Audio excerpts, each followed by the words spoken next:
الحمد للہ رب العالمین والصلاة والسلام علی رسولہ النبی الکریم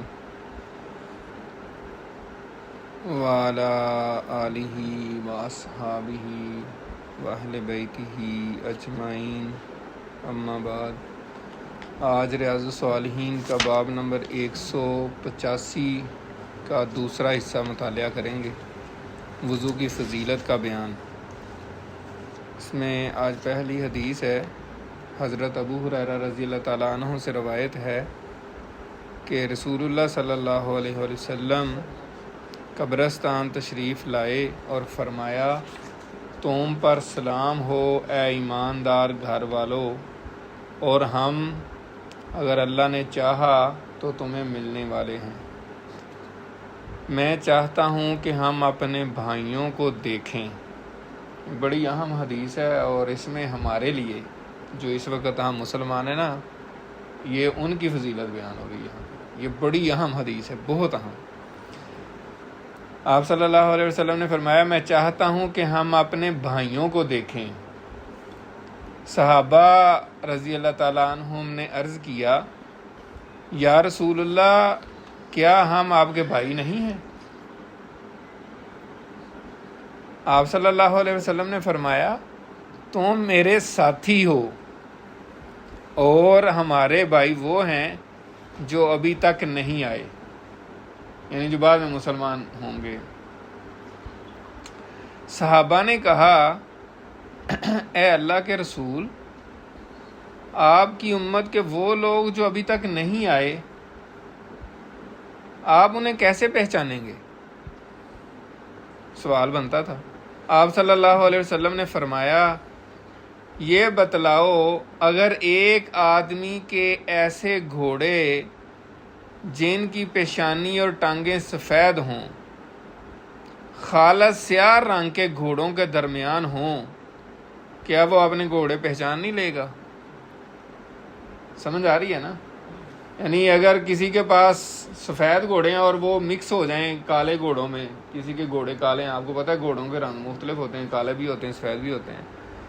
تو ایک بندے کے سفید گھوڑے ہیں، مثلا تنویر صاحب کے جو ہے نا گھوڑے ہیں، ان کے پاس گھوڑے ہیں 10-20، مثال کے طور پہ سمجھا رہا ہوں، وہ سفید کلر کے ہیں، اور کسی بہت بڑے گھوڑوں کا کوئی ریوڑ ہے کٹھا، اس میں وہ مکس ہو جاتے ہیں، تو یہ فوراً پہچان لیں گے۔ ٹھیک ہے، تو آپ نے فرمایا آپ پہچان نہیں لیں گے۔ صحابہ نے عرض کیا، کیوں نہیں ہے اللہ کے رسول؟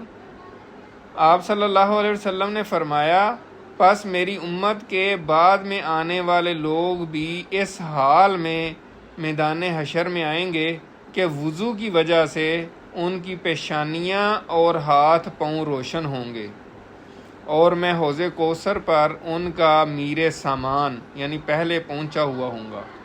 یہ مسلم شریف کی حدیث ہے، اور اس میں یعنی یہاں تو وضو کی ہی فضیلت کے حساب سے بیان ہے نا، اور بھی احادیث ہیں جس میں بعد میں آنے والے مسلمانوں کی بڑی فضیلت بیان کی گئی ہے۔ ٹھیک ہے نا، اور ان کا تھوڑا عمل بھی حضور پاک نے فرمایا کہ بڑا قبول کیا جائے گا، یا جو بھی فرمایا آپ نے اس کا مفہوم یہ ہے۔ اگلی حدیث ہے، حضرت ابو ہریرہ رضی اللہ تعالیٰ عنہ ہی سے روایت ہے، رسول اللہ صلی اللہ علیہ وآلہ وسلم نے فرمایا، کیا میں تمہیں ایسا عمل نہ بتلاؤں جس کے ذریعے سے اللہ تعالیٰ خطائیں مٹا دیتا ہے اور درجے بلند فرماتا ہے؟ کیا اس سے بڑی بات اور کسی مسلمان کو چاہیے آج کے دور میں یا کسی بھی دور میں؟ نہیں، اس سے بڑی تو بات ہی کوئی نہیں۔ ایک مسلمان کو جس کو آخرت کی فکر ہے، جس نے اللہ کے حضور جانا ہے، اس کو یہ یقین ہے کہ میں نے اللہ کے حضور جانا ہے اور پیش ہونا ہے، تو اس کو تو اس سے بڑی کوئی چیز نہیں چاہیے۔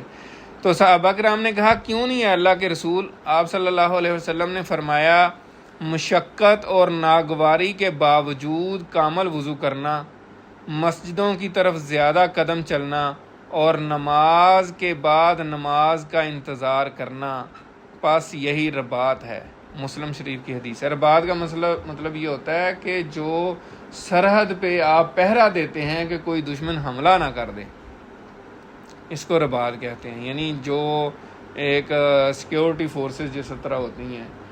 اور اسی طرح اس کی وضاحت یہ ہے کہ ایک مسلمان جو ہر وقت نماز کے فکر میں رہتا ہے اور ایک نماز کے بعد دوسری نماز پڑھتا ہے، تو وہ اپنے نفس کو اصل میں جو ہے نا کنٹرول کر رہا ہوتا ہے کہ کوئی اس کے اندر شیطان آ کے کوئی غلط چیز نہ ڈالے. تو جب مسلسل وہ اللہ تعالیٰ کے ساتھ رابطے میں رہے گا تو اس سے بچ جائے گا شیطان سے.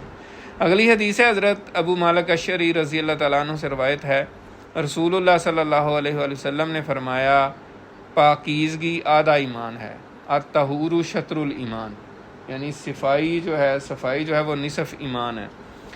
اسی طرح اگلی حدیث جو ہے حضرت عمر بن خطاب رضی اللہ تعالیٰ عنہ سے مروی ہے، فرماتے ہیں نبی اکرم صلی اللہ علیہ وآلہ وسلم نے فرمایا تم میں سے جو شخص وضو کرے اور کامل وضو کرے، پھر کہے یعنی پھر کلمہ پڑھے اشہد ان لا الہ الا اللہ وحدہ لا شریک لہ واشہد ان محمدا عبدہ ورسولہ، پھر کہے میں گواہی دیتا ہوں کہ اللہ کے سوا کوئی معبود نہیں، وہ اکیلا ہے، اس کا کوئی شریک نہیں، اور میں گواہی دیتا ہوں کہ محمد صلی اللہ علیہ وآلہ وسلم اس کے بندے اور رسول ہیں، تو اس کے لیے جنت کے 8 دروازے کھول دیے جاتے ہیں، وہ جس میں سے چاہے داخل ہو جائے.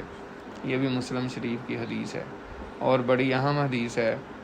تو اس میں خاص طور پہ ہمیں دعا کرنی چاہیے اللہ تعالیٰ ہمیں جب بھی ہم وضو کریں تو اس کے بعد جو ہے نا کلمہ پڑھنا یاد رکھیں اور اس پر عمل کریں. تو اللہ تعالیٰ سے دعا ہے کہ اللہ تعالیٰ ہمیں عمل کی توفیق عطا فرمائے.